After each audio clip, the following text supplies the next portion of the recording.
nanggap dangdutan atau apa. Tapi yang benar itu sebetulnya yang nyanyi itu ya jangan perempuan-perempuan yang sudah balik, sudah dewasa, ya gadis-gadis kecil, atau mungkin ya laki-laki. Kemurahan, tapi tidak harus seperti itu. Haddatsana Abdul Wahhab ibnu Abdul Hakam al-Khazzazu.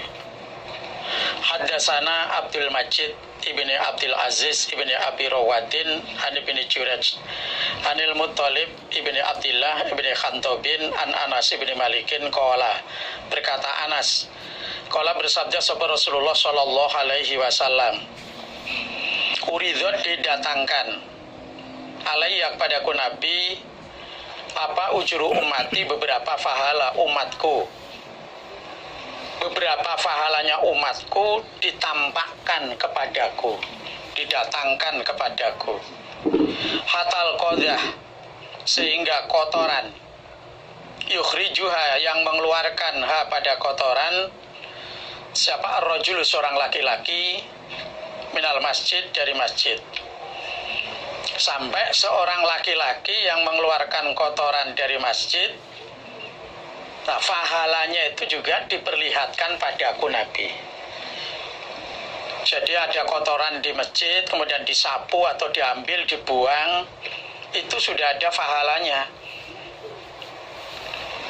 Wa uridot, dan didatangkan alaiya padaku Nabi apa dzunubu umati, beberapa dosa umatku.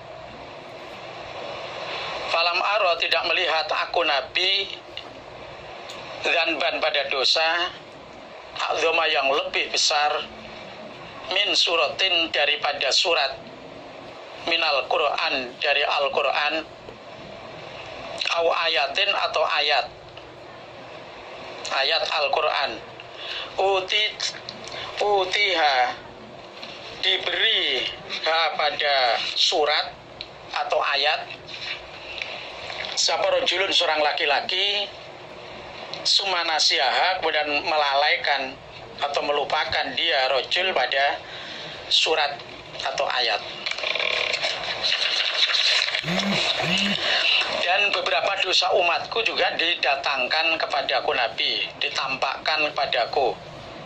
Saya tidak melihat dosa yang paling besar daripada surat Al-Quran atau ayat Al-Quran yang seorang laki-laki itu diberi hafal surat Al-Quran atau ayat Al-Quran. Nah, kemudian dia melupakan surat atau ayat Al-Quran. Maksudnya ini sudah mengerti isinya Al-Quran, hukum-hukumnya Al-Quran, kewajiban-kewajiban dalam Al-Quran. Nah, kemudian dia itu meninggalkan kewajiban tersebut, tidak mengamalkan. Jadi bukan hanya sekedar lupa hafalannya, tapi yang lebih pokok itu tidak mengamalkan isinya. Haddatsana Mahmud ibnu Ghailan, haddatsana Abu Ahmad, haddatsana Sufyan anil A'mash, an Khaisamah anil Hasan, an Imron ibni Husain, annahu sunya Imron iku marro, lewat siapa Imron, ala Qasin, atas orang yang bercerita. Kalau orang Jawa mengatakan tukang koyah, pas berjalan ketemu orang yang tukang cerita. Ya kalau membaca siapa Qasin, membaca Al-Quran. Sumasalah, kemudian minta dia, fastarja'a, lalu istirja siapa Imron. Sumakola, kemudian berkata Imron, Sami itu mendengarkan aku Imron Rasulullah, pada Rasul sallallahu alaihi wasallam, yaqulu, bersabda Nabi, man, barang siapa qara'a, membaca dia Al-Quran, pada Al-Quran, fal yas'al, supaya minta dia, Allah, pada Allah, bihi, pada Al-Quran, fa Fainahu suhunya kelakuan, yaji'u akan datang, siapa akawamun beberapa kaum, yaqra'una membaca mereka Al-Quran pada Al-Quran, yas'aluna minta mereka bihi pada Al-Quran, anasa pada manusia, atau bihi itu sebab membaca Al-Quran minta anasa pada manusia.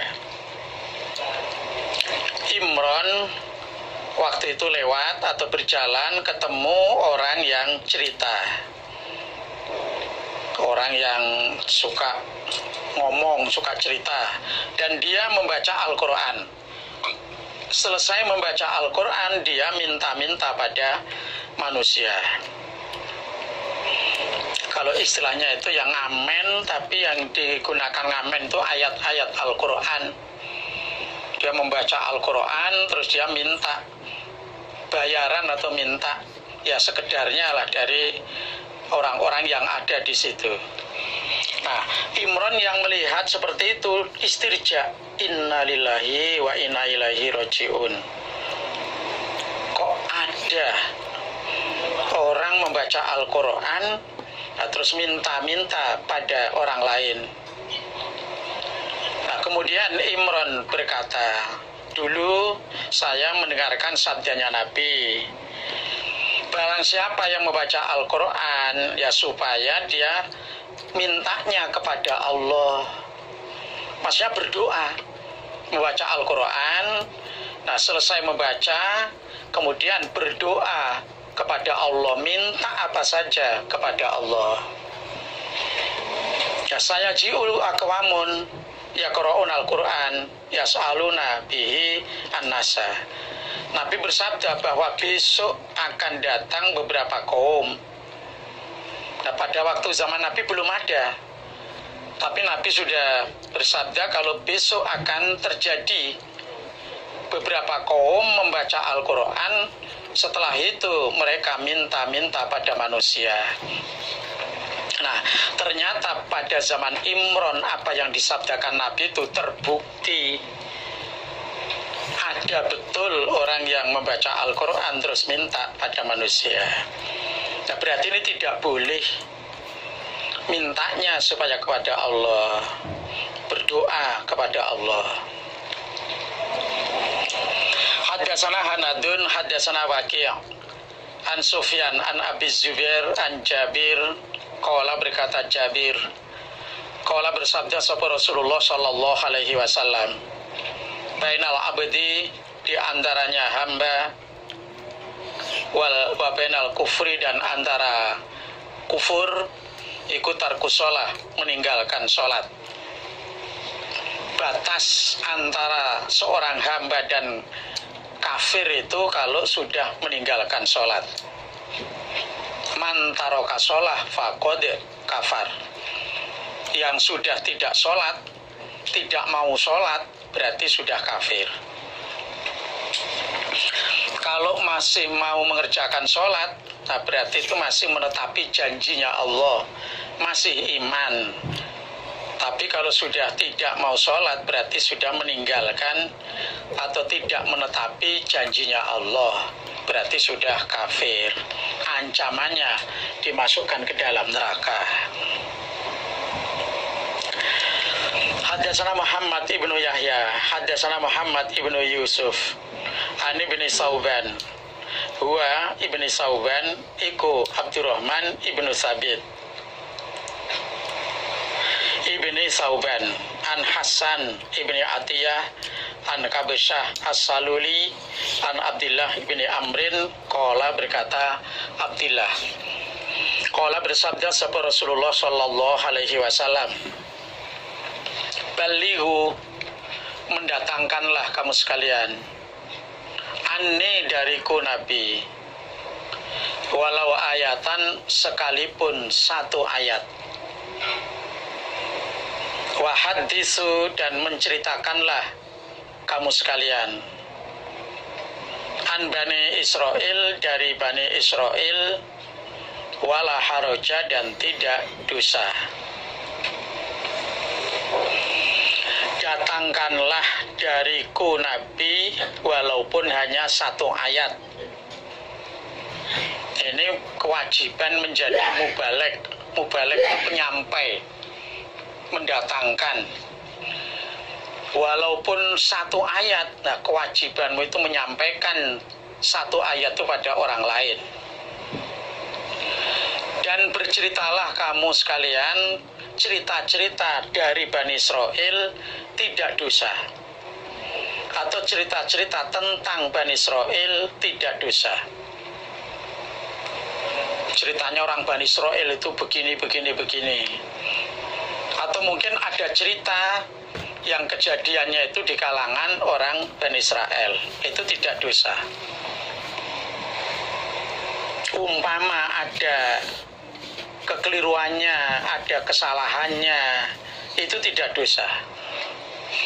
Istilahnya hanya menceritakan sejarah, umpama kurang sedikit atau ada salahnya, itu tidak dosa. Waman dan barang siapa kadzdzaba yang berdusta, siapa orang alayya padaku Nabi, muta'ammid dan orang yang sengaja, falyatabawa maka hendaknya menyiapkan siapa orang maq'adahu pada tempat duduknya orang minanar dari neraka.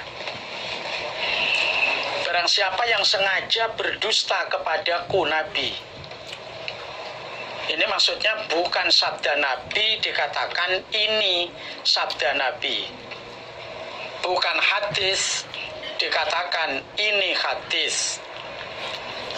Nah, yang berdusta dengan sengaja kepadaku, hendaknya dia menyiapkan tempat di dalam neraka. Tapi ini ancaman, ini dimasukkan ke neraka. Jadi kalau cerita-cerita tentang Bani Israel atau cerita-cerita yang sumbernya itu dari Bani Israel, umpama di situ ada kekeliruan sedikit, nggak apa-apa, nggak dosa. Tapi kalau dari Nabi, ini harus jujur. Kalau bukan sabda Nabi, ya jangan dikatakan ini sabda Nabi. Jangan. Atau misalnya tidak menceritakan cerita-cerita dari Bani Israel.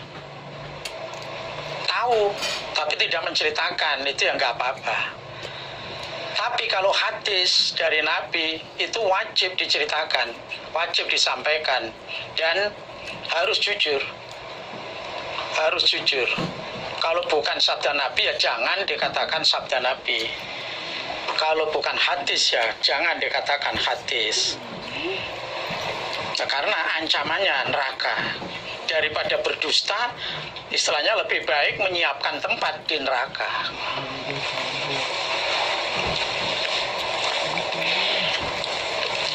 Hadatsana Umar ibnu Hafsin Asy-Syaibani Al-Basri. Hadatsana Abdullah ibnu Wahbin an Amr bin al-Haris an Darrajin an Abil Haisam an Abi Sa'idin Al-Khudri an Rasulillah sallallahu alaihi wasallam. Qala bersabda